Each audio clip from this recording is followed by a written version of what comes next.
I'd love for us to just explore a little bit of your journey into mindfulness and meditation, and when did that come about in your life? Yeah, take us there and what you were doing, who you were at that time. Okay, so about 14 years ago, I was 50 years old, and my stress had become unmanageable. My life had become unmanageable. Many things were happening all at once. I became an empty nester. We had to sell our house. My mother-in-law died. I was working for an insane boss. I was having a flood of um, childhood abuse memories that I needed to deal with. And all of that was contributing to this anxiety, which I always had. Maybe because I had a difficult childhood. I don't know. Maybe it was just my genetic makeup. But anxiety was prevalent in my life always, but it was coming to a crescendo. And I was having panic attacks and I was really miserable. I went to therapy, did some EMDR work, which helped with the panic attacks, and I was kind of left with this free-floating anxiety that I thought I just had to live with. Um, and a friend took me to a meditation class, and I left there, and I was like 1 hour. I just couldn't believe the difference in how I felt, and so I was working for this crazy boss, and I said to her, Wednesdays at 11 o'clock are non-negotiable. That's going to be my lunch hour. I go to this class, and I it was religious for me. I was like, I've never committed to something so deeply. And I would hear my teacher say at the end of every hour of the week, she would say, it's great that you're here for an hour. It'd be better if you were meditating just 10 minutes every day at home. And I'd say, great, bye, thanks, see ya. And I didn't do anything about it. And then literally about a year in, it kind of dawned on me that Wednesdays were my favorite day of the week, and the only thing I was doing differently on Wednesdays was meditating. So I really decided to commit to myself and to a practice um, on a daily basis. And once I did that, the trajectory of my life really took off. Um, I was also at the same time going to um, working at as a part-time this retreat company, Camp Powerment, and there were all these experts there teaching all the things in their wheelhouse, and I was like a counselor. And I would hear them say, why are you working for this crazy boss? Like, you should be, teaching people how to meditate. I'd be like, no, no, no, I can't quit my job. I can't do that. And I would sit in meditation. I would hear, quit your job. Your boss is crazy. Be a meditation teacher. And I was like, I can't quit my job. And I kept thinking I couldn't quit. You get to a point in your life in your 50s, it's like very hard to quit your job. But finally, my dad died, which I was actually happy about because um, we had a very challenging relationship. And I got a check in the mail for $25,000. So I took that as a sign. There was like a lot of things were all converging at once. And when that check came, I thought, that's it. That's my sign. Went in, I started looking online. I found a class. I called my boss. I went in and I said, I'm giving you my 2 weeks notice. I'm going to be a meditation teacher. And I took that money and I said to my husband, I know it's not what I was making, but it's enough that I can pay for school and pay for some of the things in the house that I had been paying for my job. And I'm going to be a meditation teacher. And I threw myself into the training and I finished it in 4 months. And that was February. And by July, I had incorporated in 2015. Amazing. And I love that we know each other and I haven't heard this aspect of the story. So take just to get a little clearer on the Camp Powerment, when you were with Camp Powerment before you were going full time into meditation, you were a counselor. Were you already starting to share meditation just based on like what you knew? Yeah, I was leading circles. It's part of Camp Powerment's core, structure. They have all kinds of fun and play and learning. And then you meet in circles and they're sharing circles. And I had always had facilitator training in my jobs. I had worked in the school district and teaching conflict resolution skills to parents and teachers in the school district in the 90s. So I had facilitator training. And so I was leading these circles and meditating myself and sort of sharing what I knew and what was transforming my life. But I felt like I really wanted to be a teacher and wanted to have the skills to teach. It's one thing to meditate. For me, it felt like it was another thing to know how to teach someone to meditate. They feel different to me. And I don't think I trusted myself enough without being credentialed to say that I'm a meditation teacher. I wanted to know that I really knew what I was doing. And I looked around for a lot of different courses, and I came upon Sarah Mclean's course from the McLean Meditation Institute. And I just picked up the phone. I thought, all right, let me call and see if, you know, she could give me someone who graduated from the program. Maybe I'll get a recommendation. And I called, and she says, answers the phone. Hi, this is Sarah. I said, Sarah of the Sarah McLean Meditation Institute? She's like, yes, this is Sarah McLean. And she talked to me for an hour and a half. And I was like blown away by this woman, her energy, her knowledge, her kindness, her compassion. I could tell just through our phone call that she was who I wanted to learn from. And I had explored MBSR and the UCLA program and a Penn program and like a lot of programs. But when I spoke to her, I was like, this is it. From the moment I decided that I was going to do this, and you'll probably understand this, like I never had what I would consider signs in my life, or I didn't pay attention to signs. I wasn't all about synchronicities showing up. I wasn't, that started to open up for me when I started to meditate. But so I was already starting to notice things like that because I had been meditating.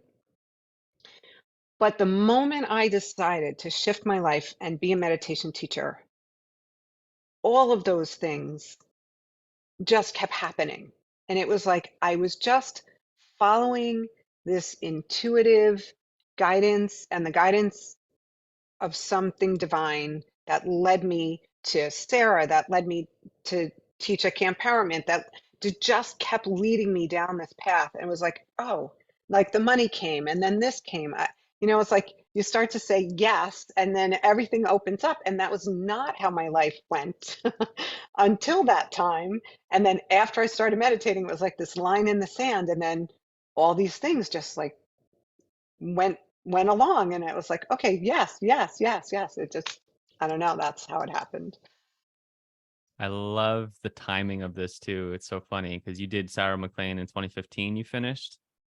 Yes. And that was the time, it was in that year, I remember beginning to look at meditation teacher certifications. And I had just quit a job with a very impaired bank account, not really, safe, I would say. And Yeah. at the time, I remember seeing that program, and I think it was like maybe 2,200 or 2,500. It was in like a $2,000 or $3,000 range, which is really, looking back, like actually not that expensive for a training like that.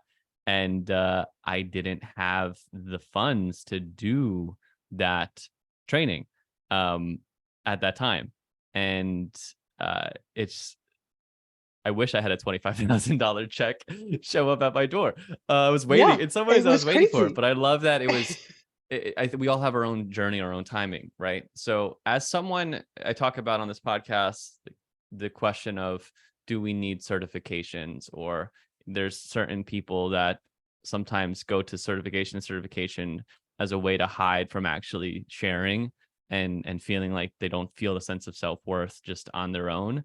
And I'm all about certifications and learning and growing. And so I'm curious, from you starting with just knowing like what you were doing just intuitively or what you did, into then going into Sarah's program, can you explain like what really shifted for you? because I think it might be helpful for someone who might be considering a training. Yeah. Um, I think a great way to learn about Sarah is to read her book, The Power of Attention. She talks about her journey. She has worked with the Dalai Lama, the Maharishi Mahesh Yogi. She ran the Chopra Center. She ran the Center for the Work for Byron Katie. She's traveled all over the world. I mean, she is the consummate professional when it comes to meditation. And yet, from her, what I learned was um, to be authentic in my own style. So I learned a lot about the history of meditation, how meditation works, how the brain works, different styles of meditation, because she, I believe, and she believes, right? Meditation is not one style fits all. So when I teach her method, which is trademarked. It's called SEED, Simple, Easy, Every Day.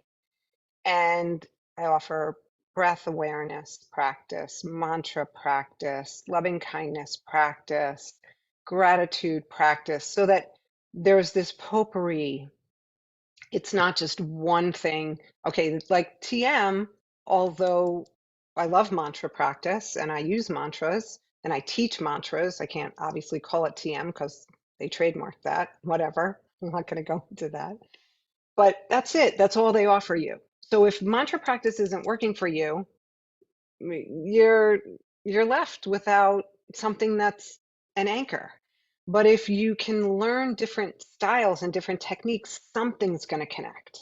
Something's going to you're going to be like, oh yeah, that's a practice I can do on an everyday basis, right? Sharon Salzberg is all about loving kindness practice, and there are teachers all about mindfulness, and there are teachers all about mantra. But I love being able to offer people the different styles. And I didn't know. I learned how to meditate.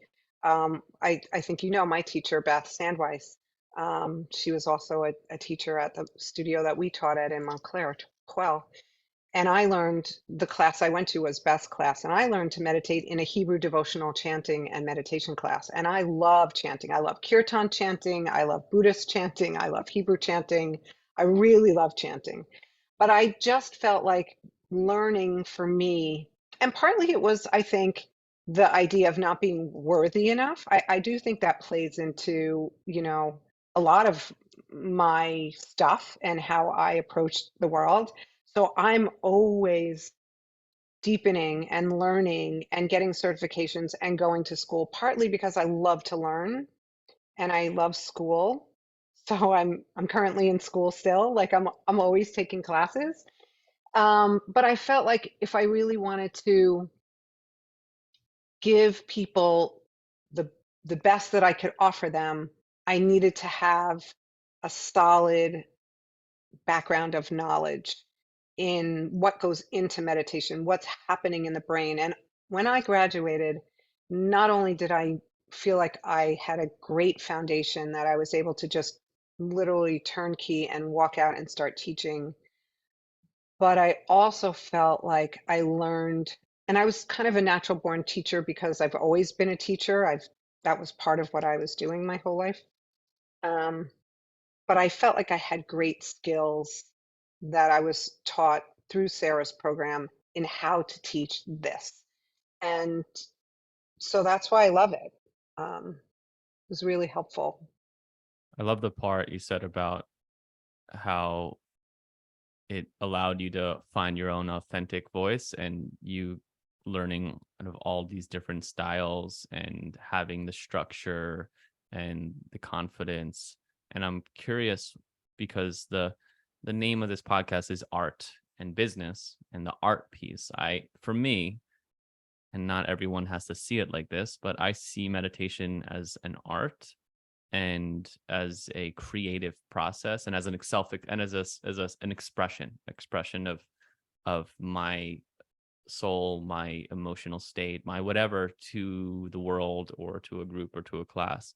And so I'm curious, if I were to ask you what your art was, or your gift, or just like the energy that is and in her authentic self that you're transmitting. And I think that's another positive piece about getting a trainings is like that transmission from her, from Sarah and Deepak, or the transmission from um the Dalai Lama, or the fact that she's been in that state, been in that energy, like there's something that she's transmitting in her teaching and in her embodiment of it.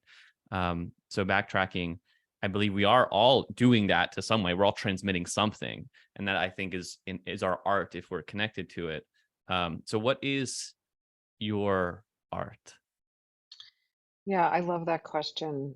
Um, Laurel Geis, one of the teachers at McLean, she and Sarah developed the Mindfulness at Work program, that MMI Mindful for Businesses. She says, your soul's calling is the answer to someone else's prayers. And I Say love that that. again. Your soul's calling is the answer to someone else's prayers. Beautiful. So beautiful. I mean, I couldn't say it better myself. And I didn't understand until I became a meditation teacher and started to do this work. Such as a tender place, I get a little teary. Mm. Um, that that what I had was going to help other people, right? In the sense of that authentic piece, right? I am raw and honest when I teach. And I often talk about things that are very personal. I think a lot of teachers feel like they shouldn't share who they are or personal things. I think that's why people come to me. I think they look, I'm not everyone's cup of tea. Yeah, I know that for sure, right? Um, but when you meet me, if you get me and you connect to me, then there's this beautiful flow of who I am into who you are. And so often I don't share a lot about my childhood, um, but sometimes I do. And inevitably, if I'm in a group of people, often women, will come up to me and said, "Thank you for sharing your story. I was also abused." And there is this, and I never know, like I don't say a lot about it. But inevitably there is someone in that audience that needed to hear it at that moment and they connect to me because I'm willing to take a risk to talk about it. And I often talk about it in the context, and this is, let me sort of say, why do I say it? Like how does that relate to meditation? If I'm teaching loving kindness practice, I believe that loving kindness practice is a sister, compassion is a sister to forgiveness, right? And I often tell the story. Before I was meditating, I went to a conference through Omega Institute on being fearless. I was living in so much anxiety. I was like, okay, how do I work with this? I'm going to go to this Omega Institute. I'm going to go to this 3-day conference. I'm going to sign up for all these great speakers, and I'm going to learn how to be fearless. And every workshop I went to, I mean, major people, James von Prague was there, Brian Weiss was there, like heady people, Byron Katie was there, like major teachers of our time. And every workshop I went to all weekend long, everyone was talking about forgiveness. And I was getting more and more and more and more agitated and really pissed off. And Sunday morning came and it was the last session and it was Iyanla Van Zant. I don't know if you know her. She's a spiritual teacher. She's on the Oprah Network. She has her show, Iyanla Fix My Life. She's a life coach. And she too was talking about forgiveness. And I'm in this giant lecture hall. There's 750 people. And at the end, she says, and if there's any questions, just raise your hand. So I'm way in the back. Mike, send the mic back here, right? So she says, stand up, honey. So I stand up and I say, little guy holding the mic in front of me, this poor guy, I was like, with fists in my hands, I said to her, don't I need to hold someone accountable for what they've done? Because I was really filled with so much anger and so much rage. And she said to me, and this happened, it was like the whole room disappeared and she was standing right in front of me and she said, "You don't need to hold them accountable. They are accountable. The holding is just hurting you." And in that instant, I was thrown back into my seat and I dissolved into a puddle of tears. But I knew, like in the way that you know something deep in your soul, I knew what she was saying. That all that rage and all that anger that I was holding and carrying was only hurting me, was only affecting me. Anyone else that I was angry at, they went on their merry way. That, you know, and so it took me a year. I had been estranged from my dad for 10 years at that point, and it took me a year to work on it. But then I went and I saw him and I just wished him well on his next journey, whatever that was. And so, in the context of teaching loving kindness, when we work with a difficult person, I often tell that story because loving kindness is not about whether that other person deserves it or not. The same way, the forgiveness wasn't about whether my father deserved to be forgiven or not. It was for me. And loving kindness practice is to open our hearts so that we become more compassionate. And over time, when I started to work with my dad in the space of that difficult person, I recognized that I could have compassion for the wounded soul that he was. Because if he wasn't so wounded, he couldn't have done the things that he did. Doesn't mean I love him or I absolve him of his responsibility. It just means I can have compassion for him. And I do now, which I didn't then. And so, in that context, I share that.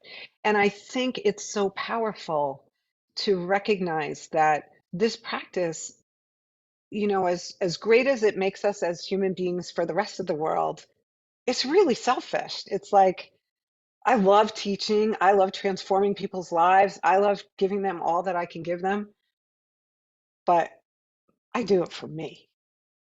This is like how I evolve my soul, right? I believe that our souls are here to learn something. Life is the school for our soul. And if you want to learn forgiveness, if that's your life lesson, you better believe you're going to have something really, really hard to forgive. And so now, at this point in my life, 14 years, my meditation journey at 64, I can say all the things that happened to me, the horrific and the amazing, make me who I am. And I can't just choose to have the good. So I can be grateful, not necessarily for the abuse, but I can be grateful um, for all that has happened to me and recognize that my parents, both my parents, um, were my best spiritual teachers. And I certainly didn't believe that before I meditated. And that's the arc of the growth that happens, I think, when you're on this journey, when you get quiet enough to meet that deeper part of who you are, which is what I hope that I'm helping people to do in their lives, to meet that part of you, because I believe that deepest part of who you are is the part that's connected to something greater, whatever you want to call that, something divine, in however way you understand that, and to each other. Some people might answer that question and talk about what they think their art is. And what you did here, Anne, is embody your art in how you shared that and how deeply moving and beautiful it was for me. And I'm sure anyone who's listening to this right now to hear that. And so I'm so blessed for having this conversation and grateful that you're out there doing this work, because I think anyone listening Thank you. could feel that art from you coming through. Yeah, I think the art is to connect to that soul place, right? Creativity, art, all of that are soul traits. We all Yeah. have that ability. And so mine now is just moving through the connections that I find to people, that I think that's the art of this dance, of this practice. Yeah. So you decide to be a meditation teacher. You have $25,000. What is your husband saying? You know, God bless him. We've been together for 43 years. That's a long time. And he has always been my greatest cheerleader. And I've had many careers, many. I graduated from college, dropped out to high school, went back, went to college, finished college, went to beauty school, worked in salons and in the beauty industry for years, left that after I had my second son, worked in a preschool teaching, then went and did facilitator training, as I mentioned before, for conflict resolution. Did that, worked for an interior designer, I'm a ceramic artist. I have done many, many different things. And I think he was like, here we go again. Anne's going to try something new. And he literally said, look, as long as I don't have to pay for it, that was kind of like his response. I'm like, no, no, no, I got this money. Like, I'm gonna do this. And I don't think he really thought that it was gonna stick. Um, but here I am all this many years later, and this is what I'm gonna do till, you know, I I'm 90 and I can't do it anymore, or I'm 100. I don't, he's retiring next year. I'm not retiring. I'm never retiring. Like, I'm going to do this forever. So, um, but my teaching is morphing a little and changing a little because, as I mentioned before, I am in school again. So, I'm in school to be a spiritual director, because my meditation practice and my teaching has kind of been moving in that direction anyway. And of course, personally, I feel like I need some training and some credentials and some someone's expertise to show me and guide me how to be the best spiritual director that I can be. Um, because I've had my own spiritual director for over 2 years, and through that work, I've realized that that's what I want to do next and incorporate it into my meditation teaching. So I'm now studying, um, to be a spiritual director, which is kind of like I see it as a non-denominational spiritual midwife to help people birth their own journey to the divine. Beautiful. People I'm so excited for you on this new opening and a continuation, right? An evolution. It's not even that it's new, it's just an evolution and incorporates everything that you've done before. And it's all works together. Um, so you get certification. Take us to the nitty-gritty of how are you starting to get classes? How are you starting to get students? How are you starting to make money? Like that Oh, initial piece. And I know it could it's seem so so daunting, from the so outside. It's scary. like, oh, Anne's crushing it. Everything's been going good for her. She got the money. She did the training. She's doing that. Da, da, da. So take us back into, yeah, the nitty gritty of like, how did you start? Maybe what was that first opportunity where you shared meditation and then you had income coming in, and then taking us from there and how that's evolved and morphed and whatever it might be. Yeah. Well, Camp Empowerment really, once I got certified, um, they were like, okay, yes, you're leading circles, but now you're teaching meditation. Yeah. Like, okay. And they say they're going to pay you And for it. well, yeah, Empowerment is really, like a value exchange, not really paying me for it. The payment is the exposure I get to the people who come, and then Mhm. the opportunity to parlay that into having them be my students outside of a retreat from Camp Empowerment, which I was happy to do. And often, what I will say about getting paid for things is sometimes I do a lot of stuff for free, and I do things on different scales.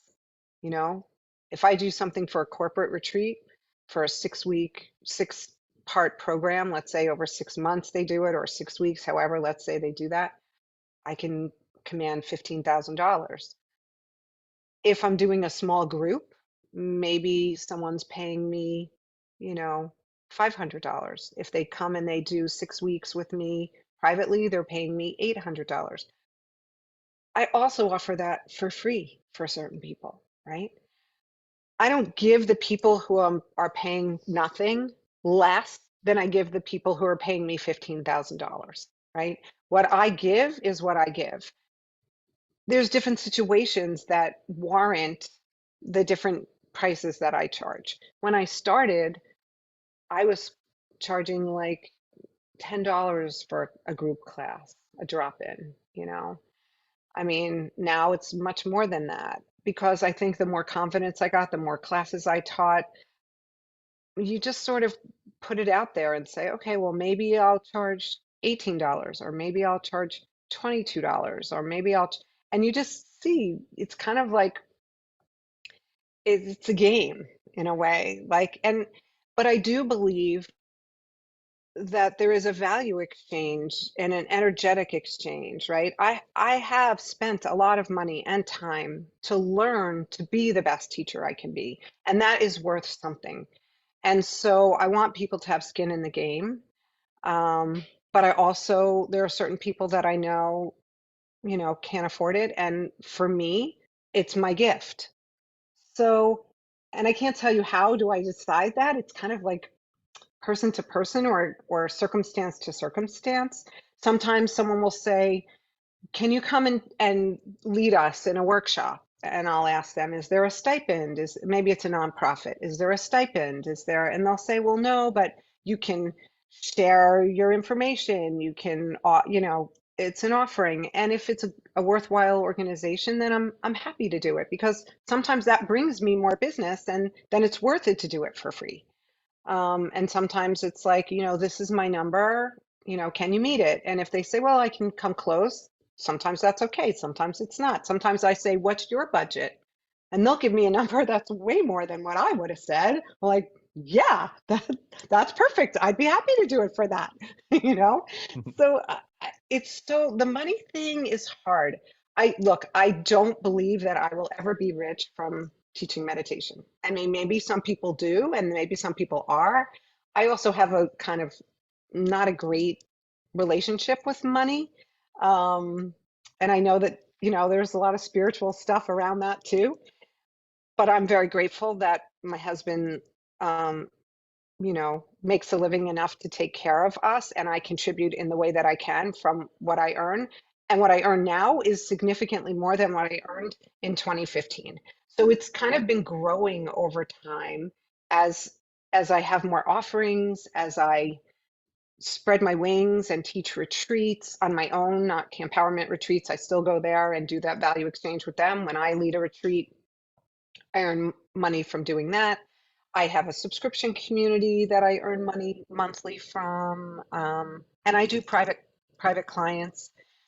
And I think, however you can figure out, you know, how to do this, um, it's great, and I want to keep doing this.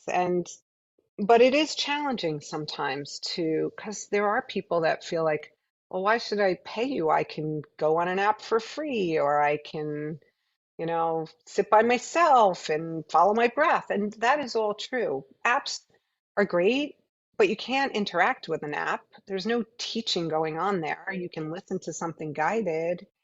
But I think if you really want to learn, and I would say I have a terrible business model, it's planned obsolescence, right? I'll teach you for 6 weeks or 9 weeks, and then you don't really need me anymore. You can have your own practice. And that's okay too. Like, go do that. Like, I'm okay with that. I don't want people to feel like they have to be beholden to me. I can teach them the skills. I have a few packages. a- And if they want to continue with me, some people come back, we work on different things. And then some people go out on their own and they don't need me anymore. And that's okay too. I'm happy to do it that way.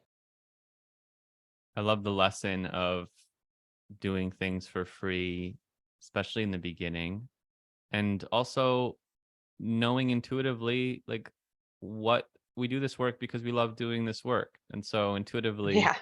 the money is an exchange, and sometimes depending on situations, letting your intuition, right, guide what is the right decision here. And it doesn't mean it's not, oh, it's hard to put like a clear bracket of like what that is.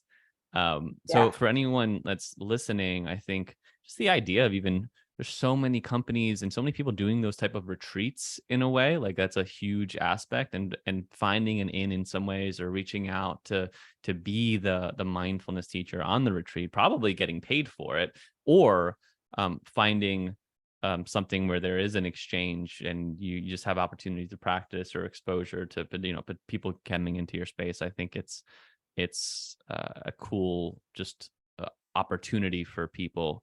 So what it just can you list off, because I think it's helpful, just list off the spaces that you've taught in, and you kind of mentioned it already, just because I think it might give other people ideas on like where they could look for, where they could reach out for. Hmm. So there was a wellness collective in Maplewood where I live that I worked at when I first started. I would rent some space and I would have some weekly drop-in classes. And then I also did some courses where it was like a 6-week class and you sign up and I would rent the space and do it there. So I did that. So there are um, different places around that you can just rent a room, rent a space. So I did that for a while. Then I worked at Quell, which where we both worked, which was a meditation studio. So they brought me in. They paid me for the class. It didn't matter if I had 10 people or 2 people. They set the price. They paid me for the class. I showed up. I actually liked that. Um, and I went every week and I had certain classes that I did, and that was great. And then, COVID was sort of the undoing for that beautiful space. I teach at a yoga studio. Same thing. It doesn't matter how many people I have in my class. They pay me for the class. I show up. It's now hybrid. Some people come online, some people come in the studio. So I teach there. I was just invited to teach in Montclair at Montclair Life Learners in Edgemont Park. Tends to be more retirees. I'm going to be doing 2 workshops this summer to teach the sort of how to, why to. And then in the fall semester, I'll be doing a recurring guided class once a week on like a Thursday afternoon, and they'll be paying me to do that. Um, I've I teach at retreats, Campowerment, like I said, the value exchange, but I've started to lead my own retreats, silent retreats. I did some silent days, which I've taught, and now I teach 4-day silent retreats, which I really, really, really love. And I do those at the Dharmakaya Center for Wellbeing in the Catskills. Just sort of found a home there. It's a Buddhist space, but as long as you're teaching mindfulness, you're entitled to come up with a program and teach there. They take a 15% of what each person pays to come for the retreat, plus their accommodations fee. So I determine, what my cost will be, what my fee will be based on, sort of a general guideline of what other teachers are charging for their retreats there. And then they take 15%. Um, I've taught there's a new space called the Rock Box Annex, which is in Morristown. And the Rock Box is a beautiful crystal store, and they opened a learning space. So I've offered some classes there. I'm going to be offering classes there. Um, Honestly, I will teach anywhere anybody wants me to teach. I've done some corporate stuff where people have reached out to me. I did this company in Seattle. I work for an online studio out of Seattle called Be Meditation. I offer 2 classes a week through them. That's all virtual. I teach Thursday nights, Monday mornings, and then I have my own subscription community. So people pay $45 a month, or if they're grandfathered in, if they had been coming for a while, I think it was 35 when I started 2 years ago. But it's $45 a month. I offer 3 live virtual meditations a week, plus a recorded one on Sunday. The other ones are recorded, and if you join, there's like over 150 or more meditations recorded, stacked up that they can access anytime. And I do some classes through that platform as well. And then people reach out to me to teach them privately. And I do that either in person if they live in Essex County or on Zoom. And I have people all over the world. I've taught people in London. I've taught people all over the country and in Canada. Um, and that's through the McLean Meditation Institute, I'm on their directory of teachers. So if someone goes to McLean, they can find a teacher, or through Camp Powerment, because I've reached a lot of people of the thousands of members of Camp Powerment that are from all over the country as well. So, and I've done, Empowerment does custom corporate retreats as well. So they've hired me, and that's when I do get paid. If they're doing a corporate retreat, I get paid for that because the corporation is paying them to organize the retreat. The ones that I don't get paid for are their classic women's camp retreat, which happens once a year, and that's more the value exchange. So they do pay me if a corporate client hires me to teach meditation there. Yeah, I think that's all the different, but I've done things like in the school districts. I've done things at the public library for free. I've done things, I offer Maplewood Meditates. It's going to be the seventh annual Maplewood Meditates in the park this year. And that's a free offering that I do. So, you know, am I happy to do it really and connect anywhere? But it's hard to find the corporate gigs which really give you the most money because these businesses have the money to spend. They have wellness dollars to spend. They're looking for programming. Um, but it's unless you're a corporate person, which I've never been in the corporate world, I've always been sort of in the education world, it's hard to break in. I know many people who I trained with through McLean, they were already working in corporate, so they get their certification and then they're already in the flow of corporate, which I have never been. So my corporate things have come through connections to other people who have said, "Oh, I work in this company. We would love to have you." And that's sort of how that, but I don't go and like do a lot of cold calling, you know. I really, I always have my cards. I share my cards with people. Sometimes someone will call me and say, I took your card a year ago. I'm like, oh, wow, and you kept it. That's amazing. I'm ready now, you know? And I think that that's what happens. Sometimes Sarah calls her program seed. It's like spreading the seeds of peace. But I think you plant a seed in someone's consciousness sometimes. They meet you, they see you, they feel your energy. They're like, oh, I want what she's having kind of thing, but they're not ready. Something then will trigger them and they say, "Oh, I saw your name on Maplewood Moms. I saw your name on Instagram. I saw someone recommended you, blah, blah, blah." And then they'll call you. So you never know how the work will come to you. I don't anyway. I don't know if that's like that for you too, but So much value in just expressing all the journey that you've been on, and it's amazing how you're piecing it all together. And obviously, things start and end, but it's really inspiring, to what you've been able to create and the flow. It sounds like you're able to do it in. For me, I know with school wise, I almost do too much outreach and cold emailing and cold calling, and there's a lesson in that because with my one-on-one work I do that's more specifically life coaching, which is not necessarily meditation teaching, although there might be elements of obviously all this within it and mindfulness and that kind of work.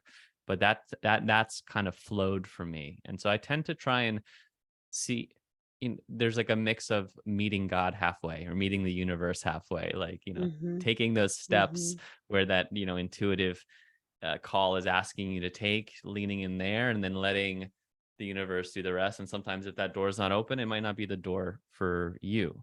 So, Anne, yeah. what for someone who's in their 40s, 50s, maybe either thinking about retirement, maybe they're hating their job, love meditation.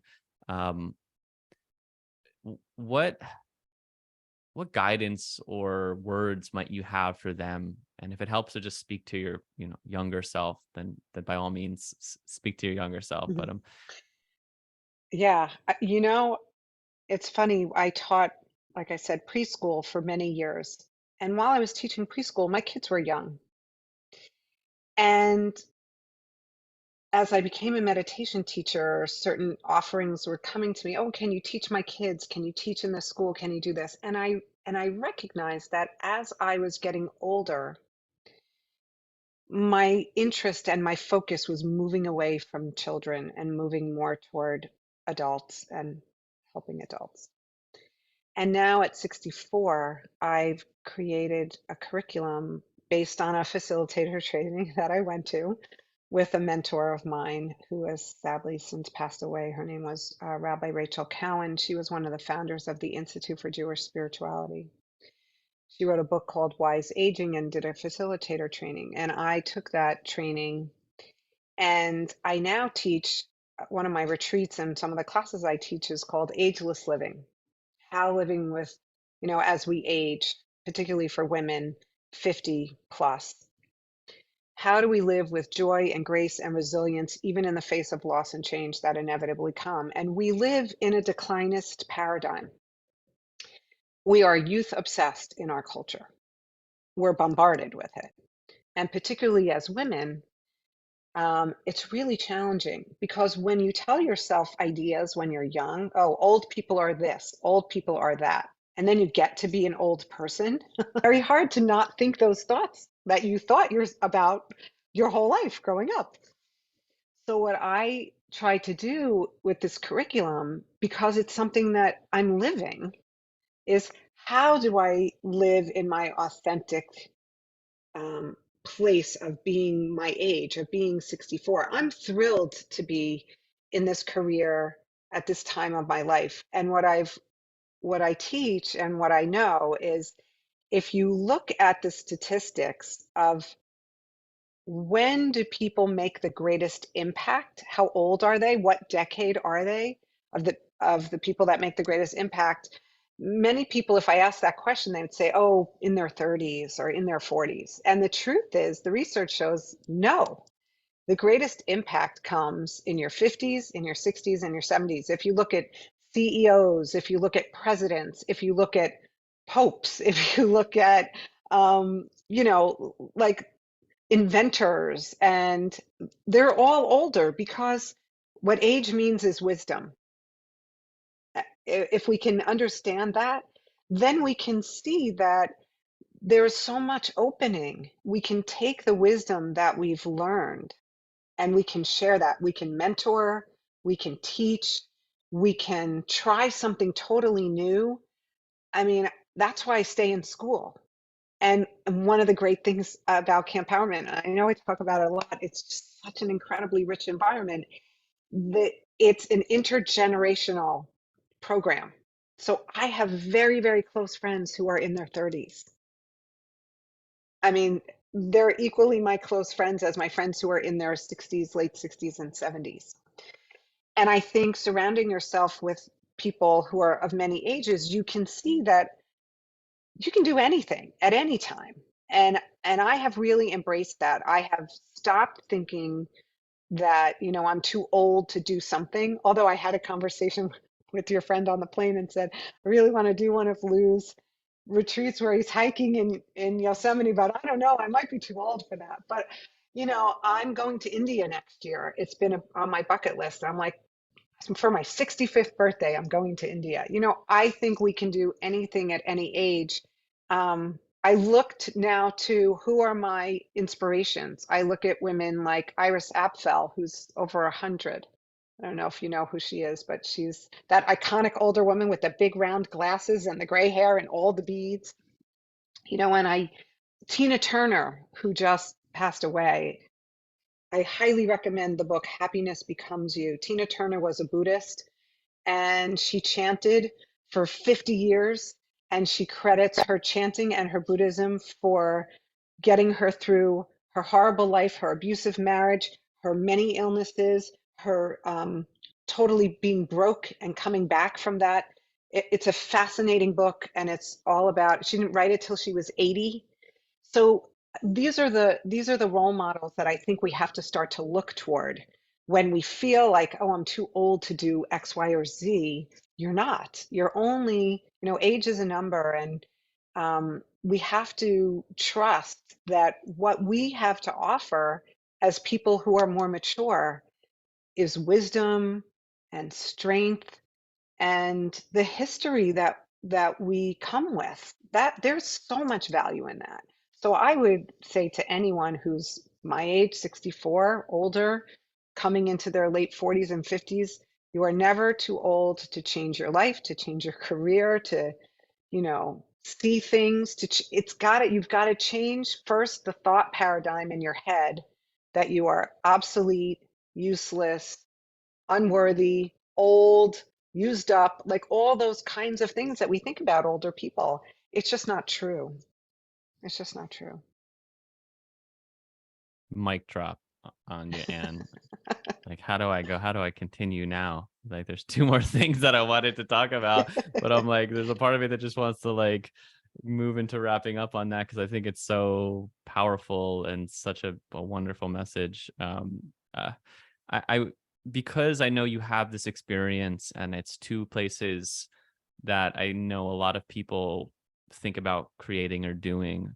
I'll just ask them in one question and see whatever comes. Like, what have you learned from or through or have learned through experience by failing or making mistakes in either building an online community platform where you're doing like a virtual studio and or leading retreats? Like, what have you learned from either of those that you'd maybe like to wish your her former self that information, or that might Mm. be helpful for someone to think about? Well, the retreats, I have to say, and this was one of the things that sort of led me to this spiritual direction piece. What I started to notice as I was teaching just in general, and this is going to sound weird, but it's almost like I'm not teaching, I'm channeling. Like so many times I will come on through it's my subscription community. The way I teach is I run a half an hour class, right? I start with a mindful moment. I do about 5 or 7 minutes of a teaching or a tip. I guide with some silence, and then I close with a reading. Inevitably, inevitably, almost every time we sit, it doesn't matter who shows up, right? Someone will message me or someone will say at the end, how did you know that's exactly what I needed to hear? How did you know that? And I always say, I don't know that. I just, what comes to me as I sit and prepare for a class, I can't tell you why I pick which reading, what draws me to that book on that day and that passage, why I come up with that mantra.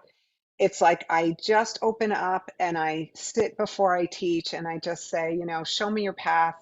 And I'm led, and some days it feels really wonky, and a lot of it's just what's going on with me.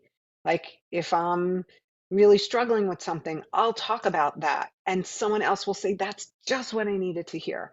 And in retreats, when I'm teaching, my teaching is elevated. I soar when I'm at a retreat. I am immersed in the work, I am immersed with these people, and there is something magical that happens. So I would say if you're going to do retreats, do something that is real, authentic, and meaningful for you. Because if you're trying to do something that you're not connecting with because you think it's the right thing to teach or the thing that is going to, I'll give you an example. At one point, Tammy, who runs Camp Empowerment, said to me, I want you to teach a class on manifesting. Manifesting's in. Everyone's talking about manifesting. I'm like, I'm not teaching a class on manifesting. I never talk about manifesting. That's so not authentic for me. She's like, well, we'll just call it that and you can teach what you want. I'm like, no, we're not calling it that. That's not what I do, right? Like I can only teach what resonates deep in my soul for me to teach. And that would be my best piece of advice that I could share is if you are speaking authentically, if you are teaching from your heart, from your core, whatever that interest is, which is why I'm not teaching kids so much anymore because it wasn't resonating for me. I was getting some work doing it, but I wasn't happy doing it. And that's also similar to how I feel about the corporate stuff. It's like I do it and then I'm kind of like I feel like not so comfortable in my skin. And I don't want to feel like that. I don't ever want to teach like that. I want it to be where I'm connected to who I'm teaching and I'm doing it because I know that it's the right thing to teach because it's aligning, right? I never would have said these words before I meditated. I never did. to say, I'm aligned with my purpose. I wouldn't even know I had a purpose and I wouldn't even know what alignment felt like. But I can tell you now that I am aligned with my purpose when I'm teaching. And that is why I think my teaching connects with people. So that's, I would say that the online stuff, starting a community, I would say my wish would be that my community was much more robust than it is. I have a core of about 30 people in my online community, which I think is great. I would love to be having 100 people on my online community. For one reason, you're doing the same amount of work, you're just reaching more people and making more money. So if I'm sitting with an audience of 5 people, right? Um, or 35 people, I'm just sitting and teaching the same half an hour class. If I had enrollment of 100 people, wow, I'd be bringing in a lot more money. So I, I don't know necessarily how to grow it so much bigger, although I often invite people to join for free for a month, and that sort of brings people in. Um, I hired someone to help me with the back end and some marketing, and that was helpful for a while, but now she's doing some other things and she has a full-time job. So I'm kind of having to rethink how that's going to play out. Um, so I don't really know how to say how to grow it. Like that part I struggle with. That's a piece that I struggle with. I don't have a lot of marketing skills. And the other thing with that is people who I've talked to who are good at marketing will say things like, find people's pain points and speak to that. And I always find that really objectionable. That's not how I like to approach people. But you'll hear that often in marketing strategies because I've talked to a lot of marketing people about it. And I was like, they're not my person. That's not how I want to deal with people. So I think you have to find the people who are going to help you, right? You have to hire people who are going to help you to do the things that you're not good at, and you do what you are good at. But they have to align with you also. They have to be like your person. You know your people. You got to and my friend Andrea Quinn, who's a life coach, always says, try not to make, stop trying to make other people, not your people, your people. Like if they're Mm, not your people, they're not your people, right? Find the people yeah. who are your people and get Yes. them to help you. And that's Yes. how it's going to flow more easily, I think. Yes. Yes. So much there. So much there. Let other people who are good at that thing do that thing, and you focus on doing that thing, but make sure you're aligned and make sure those your values are aligned. Um, so much good stuff in this interview, Anne. Like so much. So excited that we had this conversation. I do Oh, want to thank give you an you. opportunity and let the audience know, because something that's important that we haven't talked about that you do is you donate 10% of your profits to a local food pantry, the Interfaith Food Pantry of the Oranges, and you also are a donor of the nonprofit Buy from Black Women, supporting Black women entrepreneurs, and Conbody, a foundation that helps formerly incarcerated by training them and finding viable work housing options. So honor you for the ways that you give back in a very clear way, and I'm sure with a lot of your energy and time. So yeah, you're welcome to shout out or say anything about that work that you'd like. Yeah. So the way that I got to that idea of, donating 10% of what I do. When I first incorporated, it felt weird that people are going to pay me to teach them meditation. I had a lot of weird messages about money and getting paid for this kind of work. And I think that's not unusual. I think in this sort of spiritual realm, if you want to call it that, people feel funny about charging. And so I thought, if I'm giving my money away, then the more people I teach, then the more money I can give away. And it felt like then if I'm asking for more money for what I'm teaching, I knew that there was a part of it that I was giving away, and that felt really good. And the more that I could give away, then I felt like I can raise my prices because I know that I'm supporting these organizations. And I started with the food pantry because I did a workshop with Andrew Harvey. I don't know if you know who he is. He has an institute called the Sacred Activism, Institute of Sacred Activism. And I did a workshop with him. He wrote a book called The Direct Path, which was how to connect directly to the divine. He had been following a guru for many years. He was totally disillusioned, and he's a Rumi scholar. He grew up in India. He's Christian. He's amazing. I highly recommend him. You check him out. So he wrote this book, The Direct Path, which I read, and then I did a workshop with him. And he said there's the three-prong approach to the direct path, because I was really longing for this knowingness of God in my life. And he said you have to do three things. Number one, start to meditate.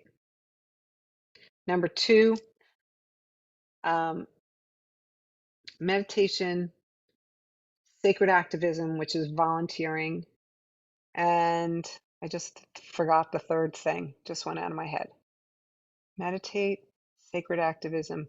Oh, and sacred study, and whatever that sacred study is to you. So for me, I went back to Torah and started taking some Jewish classes in Musar and Kabbalah and whatever, because that's what spoke to me. But any kind of wisdom tradition, whether it's Buddhism, Christianity, wherever you find that. So sacred study, sacred activism, volunteering, and meditation. He felt like that was the three-prong approach to connecting to the divine. So I started working at my local food pantry, and then it was just an easy way to connect and say, okay, now I'm going to start to support them. And then over time, over the last few years, I met the woman, Nikki Porche, who is the founder of Buy From a Black Woman.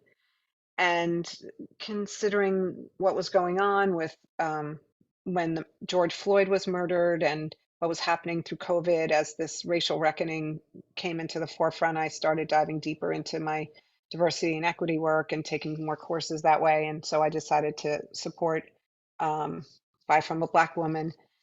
It's an online directory. There's over hundreds of choices to support entrepreneurship, women, Black women. And you can shop at Amazon, but you could go first to their directory and see what things you could buy from a Black woman to put your money into the community. And then I was introduced to Cas Marte. He was one of the experts who came to teach at a camp empowerment retreat, a corporate retreat with me. And he was a formerly incarcerated drug dealer. He was in jail for 7 years, and he created a fitness program while he was in jail, helping other inmates to lose weight. And when he came out, he created this fitness business, and now he hires formerly incarcerated people, and he trains them, and he teaches them how to be trainers, and he gives them housing, and his recidivism rate is zero, which is the rate of return when someone comes out of prison. Within 1 year, the national rate of going back is 44%, and his rate is zero. So the people he takes under his wing and trains, they don't go back to jail, which is remarkable. He's an incredible young guy. So I started supporting him. And I'm very passionate about, you know, I believe that meditation is the way to reduce unconscious bias. And I'm really all about trying to be the best ally that I can be. And I think that racism will never end in this country unless it's up to white people to end it.